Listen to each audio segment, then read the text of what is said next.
मुंबई महानगरपालिकेचा महत्त्वाकांक्षी प्रकल्प असलेल्या कोस्टल रोड म्हणजेच मुंबई किनारी रस्ता प्रकल्पाची वरळी ते मरीन ड्राईव्ह अशी दक्षिण वाहिनी मार्गिका उद्या खुली होणार आहे। मुख्यमंत्री एकनाथ शिंदे यांच्या हस्ते आणि उपमुख्यमंत्री देवेंद्र फडणवीस, अजित पवार यांच्या प्रमुख उपस्थितीत ही मार्गिका खुली करण्यात येईल।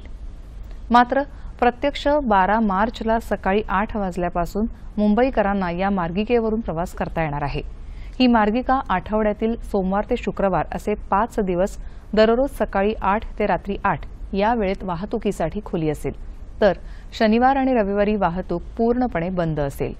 किनारी रस्त्यावरून उत्तरेकडे जाणाऱ्या बाजूची कामं आणि इतरही कामं सध्या सुरू आहेत। या अनुषंगाने प्रकल्पाची कामं सुरू राहावीत, उर्वरित प्रकल्प देखील वेळेत पूर्ण करता यावा यासाठी वाहतुकीच्या वेळा ठरवण्यात आल्या आहेत। ऐन वर्दळीच्या वेळेत वाहतूक सुरू राहील, नागरिकांची गैरसोय होणार नाही याची दक्षता प्रशासनाने घेतल्याचं मुंबई महानगरपालिकेने कळवलं आहे।